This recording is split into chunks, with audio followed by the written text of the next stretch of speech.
Hola, buenas tardes a las personas que nos acompañáis esta tarde desde España.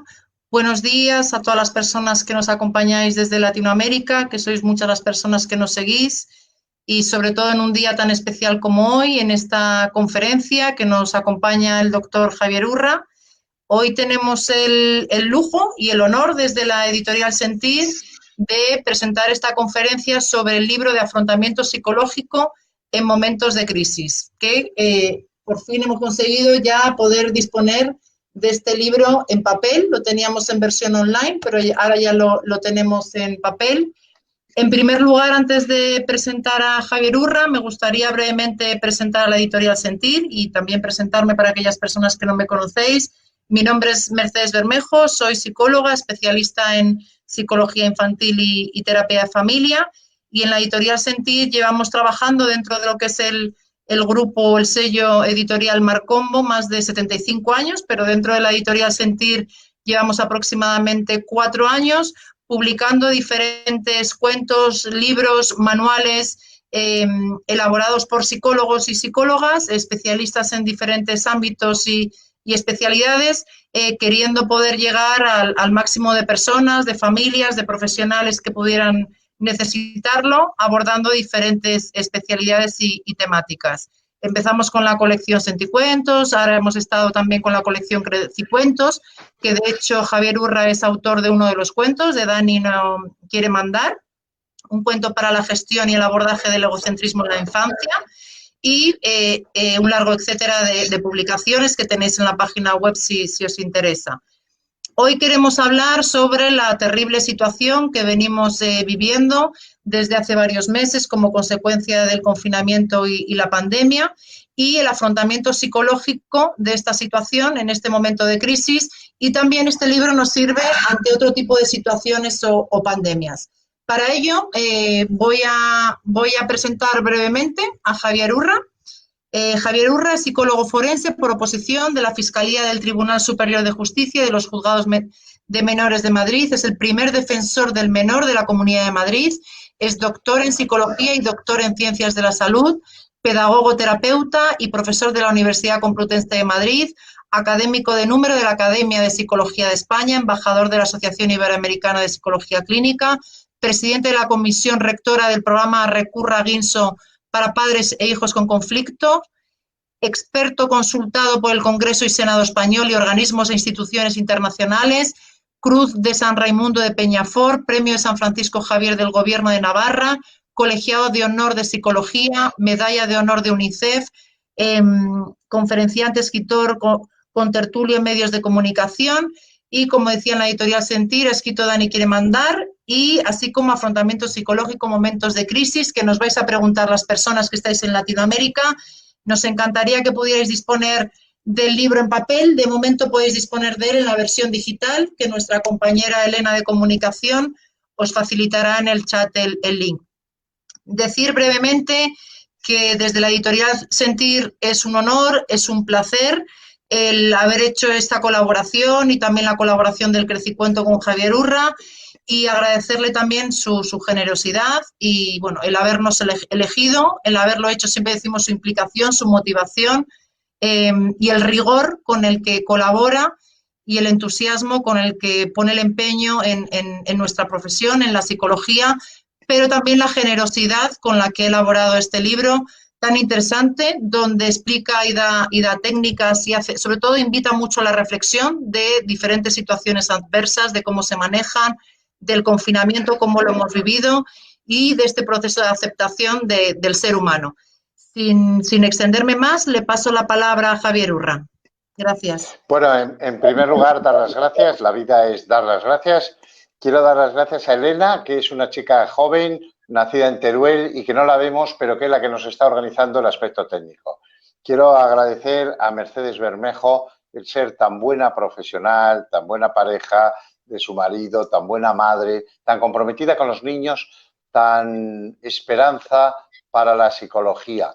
Yo tengo buen ojo y siempre me he rodeado de gente maja, sana y trabajadora. Es el caso de Mercedes, y por lo tanto para mí es un honor estar en la editorial Sentir. Y desde luego a mis 62 años publicar un cuento me parece un auténtico lujo. Y ese es el de Dani quiere mandar. Yo escribí un libro hace muchos años que tuvo mucho éxito, El pequeño dictador, cuando los padres son las víctimas. Y hemos creado hasta un equipo de 105 profesionales que trabajamos con padres e hijos en conflicto. La editorial Sentir no es de mucha gente, pero sí son gente muy comprometida, que responde, que le pone mimo. Y hoy ustedes, vosotros, aquí en España y en estos países que tengo la suerte de haber conocido, de disfrutado y por lo tanto que son parte mía, que es Iberoamérica, vais a dedicar un tiempo a hablar de este libro que mostraba Mercedes Bermejo, Afrontamiento psicológico en momentos de crisis. El único debate que hemos tenido, Mercedes, la editorial y yo, ha sido la portada. Me decían que es demasiado negra. Pero es que la situación es negra, ha sido muy negra. Por ejemplo, yo he perdido a mi madre, que estaba en una residencia con Alzheimer, y hasta esta última semana no he podido llevar a sus cenizas a enterrar en el panteón familiar en Estella, en Navarra. Por lo tanto, primero, los gobiernos no quieren que se sepa lo que acontece por temas políticos, para dar un maquillaje a su realidad. Segundo, la ciudadanía no quiere conocer lo que pasa porque la muerte se ha convertido en algo muy lejano y en todo caso que afecta a los vulnerables, a los ancianos, a los que están en las residencias. Pero no es verdad. El ser humano ha muerto por guerras, ha muerto por hambre, ha muerto por pandemias a lo largo de la historia. Creo que la psicología tiene muchísimo que aportar, pero sobre todo creo que tiene muchísimo que aprender. Y así nació este libro de afrontamiento psicológico en momentos de crisis.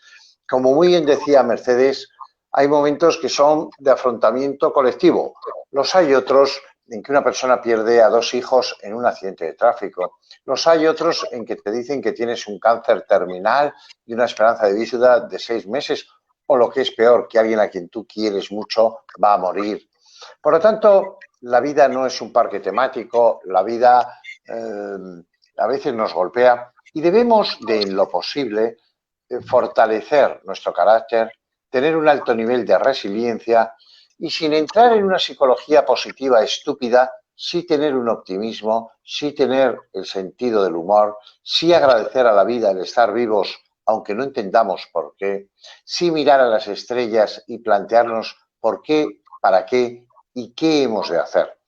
Yo tengo la suerte de que la vida me ha permitido hacer muchas cosas y yo soy un apasionado de la psicología. Creo que intentar conocer al ser humano, a uno mismo, a los otros, en su ternura, en su soberbia, en su vulnerabilidad, en su individualidad, en su aspecto previsible, es un lujo. No quisiera hacer de esto un largo monólogo, sino hacer un diálogo con mi compañera y querida Mercedes y por lo tanto, pues que ella me vaya planteando dudas, preguntas, para hablar de un libro en el que hablamos de niños, hablamos de adolescentes, hablamos de vulnerables, hablamos de los sanitarios, hablamos del estrés postraumático, hablamos de la indefinición, de la duda, de la incertidumbre en la que nos movemos y de si vamos a aprender como especie humana o no. Más allá de que hemos aprendido lo importante, lo que es el hogar, lo que es la persona con la que vivimos o las personas y esas otras con las que no nos solemos comunicar y que ahora hemos echado de menos. Creo que hemos aprendido o debíamos haber aprendido casi lo que es lo esencial. Por lo tanto, vamos a hacer ahora, si os parece, un juego, un dueto. Vamos a hablar en estéreo, Mercedes y yo. Adelante, Mercedes. A mí me gustaría, has dicho algo muy interesante, que es el valorar lo esencial, ¿no? Como seres humanos, cuando parece que nos falta hasta la libertad. ¿Qué otros aspectos consideras, Javier, que nos ha enseñado esta pandemia? Como personas, como familias, como seres humanos. Bueno, yo creo, Mercedes, que una cosa que nos ha enseñado es que somos muy vulnerables. Segundo, que no hay liderazgo mundial. Tercero, que ante situaciones novedosas respondemos con creencias e ideologías, que cerramos las fronteras de los países o de las regiones. Cuando el virus, las bacterias, no conocen de fronteras, no conocen de banderas. Por lo tanto, somos bastante paleolíticos en nuestra respuesta racional y emocional. Parecía que todo funcionaba bien. Luego, Mercedes, no sé si hemos aprendido, pero nos debía de suponer por lo menos una pregunta entre la obediencia de vida, entre la libertad y la seguridad. Enseguida se ha optado por la seguridad, desde el miedo de encerrarse cada uno en su hogar. Quizá porque el ser humano hace mucho que se encerró en sus casas, perdiendo el contacto con lo esencial, que es la naturaleza. Somos naturaleza, somos parte de ella. Por lo tanto, yo creo que sí, ha sido un laboratorio único, natural, para concienciarnos de que ha habido ludópatas, ha habido alcohólicos, ha habido gente que estaba en tratamiento, que ha tenido que dejar de hacerlo y por lo tanto ha sufrido mucho. También nos hemos dado cuenta que las nuevas tecnologías que tantos psicólogos hemos criticado a veces nos ha permitido estar comunicados y por lo tanto esto de que hemos estado entre cuatro paredes, pongámoslo entrecomillado. Inclusive las terapias psicológicas, que algunos éramos muy remisos, han servido inclusive en casos de depresión. Por lo tanto, tendremos que analizar el tema de la violencia de género, tendremos que analizar los suicidios, hay tiempo para estudiar, entre otras cosas porque esto no ha acabado. Estamos en mitad de ello y no sabemos qué va a pasar dentro de unos meses. Esa incertidumbre es terrible para el ser humano que gusta de planificar, que gusta de controlar. ¿Qué ocurre con un obsesivo compulsivo en este momento? Por lo tanto, más preguntas que respuestas, pero todo un mundo por delante. Este libro, Afrontamiento psicológico en momentos de crisis, busca en pocas páginas decir mucho, entrar en contenidos y, como muy bien planteabas, Mercedes, hacer que el lector, que se le supone capaz, inteligente, sensible, sea copartícipe del libro. Uh-huh. Con esto que decías de la gran incertidumbre en la que nos hemos visto inundados, ¿no? Pero no nos hemos ahogado, ¿no? Pero de alguna manera nos ha afectado y como dices, probablemente estaremos a la mitad, ¿no? Pero desde lo que hemos vivido hasta ahora, todas estas semanas y meses de confinamiento, ¿cómo crees tú a nivel de pronóstico que puede afectar desde el punto de vista psicológico a corto, medio y largo plazo en términos de salud mental?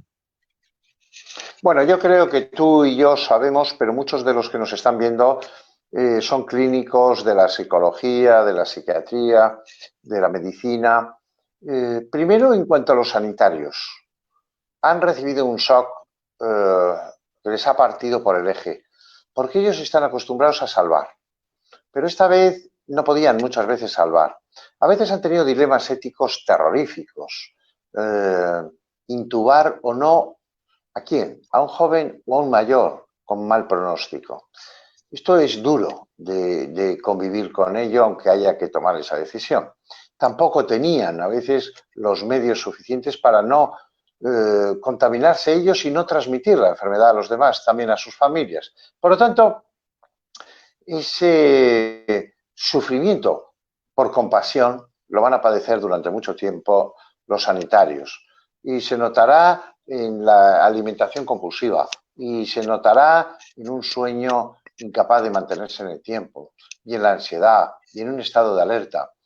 Yo creo que la sociedad está muchísimo más dañada de lo que cree. Es como cuando una estructura de un edificio empieza a tener unas grietas muy significativas y nadie es consciente de que está a punto de colapsar. El pronóstico en estos países latinoamericanos que tanto queremos no es bueno. Mi hijo trabaja en el Banco Iberoamericano de Desarrollo, mi nuera trabaja en el Banco Mundial. Estamos hablando de pobreza extrema, estamos hablando de hambre. Y esto golpea a la persona, golpea a la familia y también tiene, por lo tanto, unas consecuencias psíquicas esenciales, vitales. Pero además ha golpeado el tema de la soledad. Creo que hemos perdido, Mercedes, la inocencia. Hemos perdido la confianza, la garantía en la que creíamos vivir estúpidamente y hoy decimos, volverá a pasar, llegará dentro de unos años una pandemia peor, cuando yo sea más mayor me llevarán a una residencia que es una trampa mortal. hemos suspendido como generación con la generación anterior. Pero es que además los jóvenes, que algunos de ellos nos están viendo hoy, que sufren menos físicamente, se ven en la zozobra económica, difícil de conseguir un puesto de trabajo, de poder generar con su pareja un futuro, con los hijos, de adquirir una vivienda, en fin, de tener seguridad para planificar la vida. No, esto nos ha golpeado fuertemente, pero a cambio, todos ustedes, todos vosotros, Elena, Mercedes y yo mismo, sabemos que el ser humano es adaptable y que ha llegado aquí por su capacidad de superación, de sufrir, de levantarse, de aprender. En esto que reflejas también a lo largo de tus páginas, tu gran compromiso, devoción, admiración por la psicología, ¿crees que ahora más que nunca la psicología va a ser necesaria y va a tener un mayor reconocimiento, el reconocimiento que merece en nuestro país sobre todo, pero también en otros países? Bueno, yo creo que la psicología está reconocida por la sociedad y se lo tiene que ganar y se lo ha ganado ya en los ámbitos educativos, en los ámbitos clínicos, en los ámbitos sociales, bueno, y en tantas áreas. Yo me he desarrollado y me he desempeñado en psicología jurídica, pero que hablar de la vial o de la oncología o de la psicología del deporte. Bueno, este es un momento claro, ¿no? Para la salud mental, para lo que decían Ortega y Gasset, el yo y mis circunstancias. Y si no cambio las circunstancias, pues no cambio yo. Y las circunstancias nos han golpeado, las circunstancias nos han dejado a veces sin base, sin solidez, sin... la gente salió a comprar papel higiénico. Esto era esperable, la gente creyó que podía quedarse todo desabastecido. Y ahí se entremezcló el egoísmo personal, el egoísmo familiar, la generosidad, el altruismo, la valentía, la cobardía total. El ser humano, en su ternura, que es una palabra que quiero emplear varias veces esta tarde, en su incertidumbre, el ser humano no es perfecto, ni lo debe de ser. Es una especie que avanza, es una especie que mejora. Pero mientras hemos estado confinados, Mercedes, el mundo ha seguido girando. El universo no ha sabido de nuestro sufrimiento. Los animales han estado estupendos y los jabalíes han entrado a los pueblos y los pájaros han llegado a nuestras ventanas. Por lo tanto, sí, es una lección para la especie humana, también para saber que la globalización genera que la enfermedad se transmite de un lugar a otro. También es verdad que sabemos que todo el mundo está investigando y que antes o después se encontrará una vacuna o una medicación que, no generando problemas en el aspecto inmune, pues nos facilite el poder convivir con esta pandemia. Esta es la riqueza del ser humano, la capacidad de investigar, de aprender, de cooperar. Bueno, yo creo que nunca hubiéramos pensado que en tan poco tiempo debiéramos de haber vivido tanto y esperemos de haber aprendido tanto. Muchas gracias. No sé si hay personas que nos estáis viendo, que nos estáis siguiendo, que queréis hacer algún comentario, queréis aprovechar que hoy tenemos aquí a Javier Urra para hacerle algún tipo de pregunta. Entre tanto, mientras pregunta alguna persona, sí que te quería comentar, Javier, con una de las frases que has dicho, ¿no? De alguna forma también hemos suspendido como seres humanos o como generación, ¿no? Dentro de también se transmite en tus palabras también la gran, el cariño, el afecto que tienes por el ser humano, ¿no? Cuando hablas de esta ternura, al mismo tiempo la incertidumbre que vivimos. ¿Crees que una vez que consigamos salir de esto, también necesitamos seguir como sociedad y conseguiremos aprobar y estar a la altura de lo que se espera de nosotros y de lo que necesitamos como sociedad? Pues espero que sí, pero el suspenso que hemos tenido no tiene recuperación.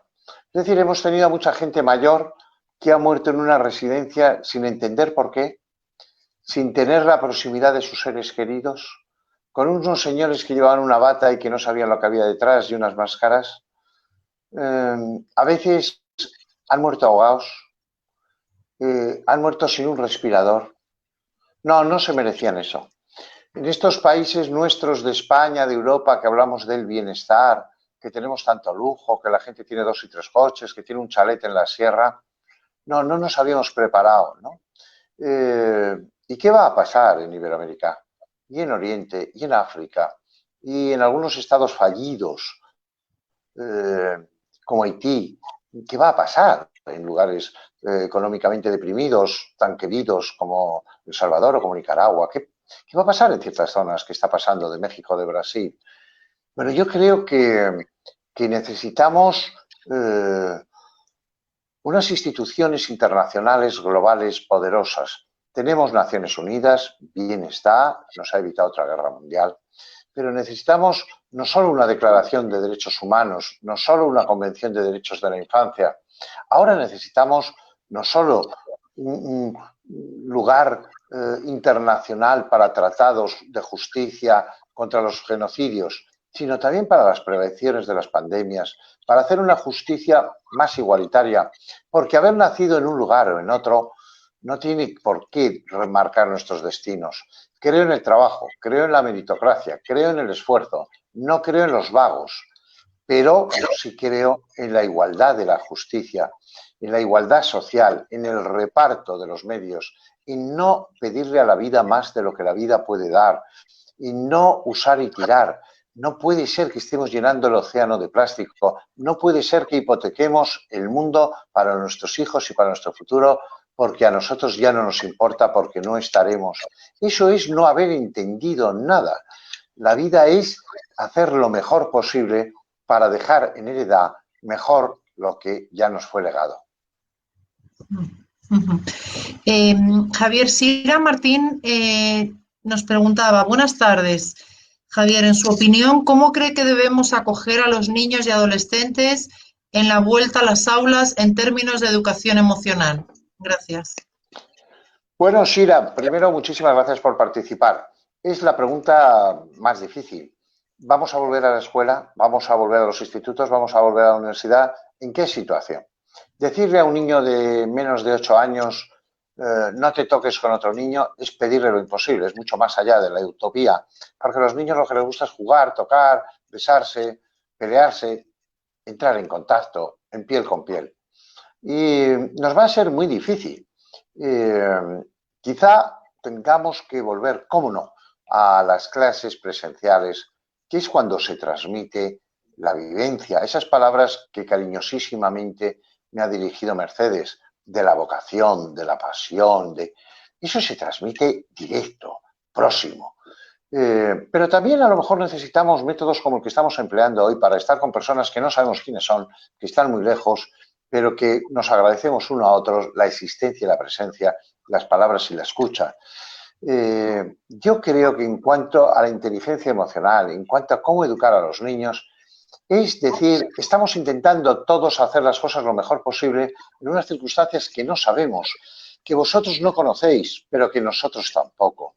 Ahora bien, la incertidumbre, la duda, es algo esencial en la vida, es un reto, es lo que nos permite elaborar, crear, imaginar, es lo que nos genera el arte. Por lo tanto, estas situaciones nos quitan de ese estado de confort y vosotros, niños, dejaréis de serlo muy pronto. Y os vais a encontrar con otras situaciones, y os vais a encontrar con muchos mayores que lo son, y os vais a encontrar con las residencias, y vais a ver que el Alzheimer pasa de 50 millones a 150 millones de personas en el mundo, y las enfermedades degenerativas, y que 1 de cada 3 personas muere de cáncer, y que 1 de cada 2 personas se separa de su pareja. Ante esa situación, ante las migraciones, ¿cómo vais a hacer? ¿Qué vais a hacer? Los dilemas éticos, las realidades son vuestras ya. Vosotros no sois el futuro, como os dicen, ya sois el presente. Por lo tanto, desde vuestra responsabilidad, desde vuestra ilusión y con el apoyo de los mayores, el mundo ya es vuestro. Muy bien, gracias Javier. Fernando pregunta, ¿cómo cree que ha afectado el confinamiento en el ciberacoso y acoso infantil? Bueno, Fernando, pues muy interesante. No ha habido acoso en las aulas porque no ha habido aulas, pero sí es verdad que ya empezamos a detectar que algunos casos, de ciberacoso, pues han mantenido. 1, porque el matón quiere seguir con su rol. 2, porque hay otros que estúpidamente se apuntan a ello y eso ha hecho que algunos niños hayan tenido que desconectar. Desconectar no quiere decir que no sepan que al otro lado les están ridiculizando, les están dejando, les están dañando a su intimidad, a su dignidad y a su honor. Sin embargo, ha habido otros niños que no han sufrido ciberacoso, que no han recibido el acoso escolar y, por lo tanto, nos explican que lo han pasado mejor en este tiempo. Mira, Fernando, el otro día en la consulta que tenemos en Recurra venía un niño que no tengo claro si es transexual, si es homosexual. Desde luego piensa como niña, vive como niña, siente como niña, aunque su cuerpo es de varón. Ya me emocionó en la primera entrevista porque le dije, ¿qué les haces cuando te pegan, cuando te ridiculizan, cuando se ríen de ti? Y me dijo, no les hago nada. Y yo les dije, ¿y por qué? Dice, porque creo que soy bueno. Me pareció doloroso, ¿no?, que alguien adopte esa posición. Y le preguntaba, ¿qué tal has estado? Y me decía, muy bien. Digo, y ahora en septiembre, cuando vuelvas, dice, he aprendido lo que tengo que hacer. Y le dije, ¿qué tienes que hacer? Ignorarlos. ¿Qué quiere decir sufrir calladamente? Creo que lleva razón. Creo que cuando los ignore perderán ilusión por dañar. Pero me indigna. Me indigna profundamente que no se pueda revelar para decir, no es justo. Me siento niña. Soy niña en un cuerpo de hombre. Y debéis de quererme, debéis de respetarme, porque soy encantador. Es un niño o una niña encantadora. Por lo tanto, me parece que el tema, Fernando, del acoso escolar es de los temas más preocupantes porque a ti y a mí se nos olvida lo que fueron los niños, lo que son los niños acosados. Porque un adulto cuando es acosado pone una denuncia, porque tiene sindicatos, porque tiene un abogado, porque tiene distintos grupos de iguales. Pero un niño depende de los suyos. Y cuando se le cambia de colegio, de instituto, y cuando vuelve a ese instituto por sus características, porque es débil, porque no se sabe defender, le vuelven a machacar, llega a la equívoca conclusión de que el problema es él. Nada más irreal, nada más injusto, también para el agresor. Tenemos dos preguntas más y con eso tendríamos que concluir la conferencia. Chris comenta, buenas tardes, me gustaría saber hasta qué punto puede ser adaptativo preocuparse por cumplir la distancia física, desinfección, etcétera. Se están dando preocupaciones extremas sobre el control del lavado de ropa, sobre cuándo o no poner la mascarilla o lavarse las manos, que está incluso provocando conflictos entre pareja y amigos. Muchas gracias. Bueno, Chris, una cosa es lo que nosotros quisiéramos hacer y otra cosa es lo que la vida nos exige. Mira, vivir es un conflicto. Decía Woody Allen, me gustaría ser cualquier otro. Es decir, es complicado vivir con uno mismo. Vivir con la pareja es mucho más complicado. Vivir con los hijos, vivir con los padres de nuestra pareja, vivir con los amigos. Pero necesitamos, somos sociables. Y ahora estamos en una situación que no solo hay que buscar protegerse uno mismo, sino proteger a los demás de uno mismo, que no es lo mismo. Claro que un trastorno obsesivo compulsivo va a generar a veces más problemas y va a estar todo el día lavándose o echándose hidrogel. Pero bueno, son los casos, son los menos y habrá que enseñar y habrá que evitar ese tipo de trastorno. La mayoría de la gente sí nos sirve como sistema adaptativo salir por la mañana, ponerse la mascarilla, llevar en el mismo coche el hidrogel, tenerlo en la mesa de trabajo, porque decimos algo estamos haciendo. No soy solo un ser víctima y paralizado, sino que puedo ser activo. Esto para el ser humano es muy importante. Por lo tanto, hagámoslo y nos generará dificultades, pero debemos de hacerlo. Ya digo, no tanto por uno, por los otros. El ser humano, lo decía al comienzo, es muy social. Y si uno lo hace, el otro entiende por qué lo hace. Y a veces hoy nos despediremos diciendo gracias. Y no nos podremos dar un abrazo, ni un beso, ni tocarnos piel con piel, ni el contacto. Pero usted, allí donde esté, en Perú, en El Salvador, en Chile, si le digo gracias, usted sabrá que lo digo de verdad. y yo sabré que usted lo entiende. Esto es lo que ahora se nos exige. Muy bien. Una última pregunta porque estamos fuera de tiempo. Raquel comenta, los educadores y educadoras sociales, ¿por qué no hemos sido reconocidos dentro del propio sistema educativo? Bueno, Raquel, todos los profesionales queremos ser reconocidos y a veces en esta pandemia nos hemos dado cuenta que los que pescan, que los agricultores, que la cajera, que el transportista son esenciales, que los médicos. Al final, quien más gana es el que conduce un Fórmula 1 o quien mete goles entre tres palitos. Bueno, así somos los seres humanos. Déjame, Raquel, que discrepe de ti. Hace muchísimos años nació la figura del educador y del educador social, con gente magnífica como Paco Franco y otros profesionales que lucharon mucho con esa profesión. Creo que ha sido reconocida. Fíjate si ha sido reconocida que en lo que yo, por ejemplo, he participado, que es en la Ley Orgánica de Responsabilidad Penal del Menor, hay tres figuras que trabajan en equipo, que firman como equipo, que es educador social, trabajador social y psicólogo. Bueno, hubo mucha lucha para que hubiera pedagogo, para que fuera médico, para que fuera maestro, para muchísimas figuras lucharon. Al final se reconoció al educador social. Creo que hace una gran labor en el entorno, en la realidad. Creo que hay demasiados profesionales en su despacho. Hay que ir a los colegios, hay que ir a las casas, hay que ir al entorno, sin ser invasivos, con prudencia, pero conociendo la realidad. Creo que el educador social hace una labor maravillosa con tanta gente que a veces vive en barrios periféricos, pero a veces en los mejores barrios y los necesitan.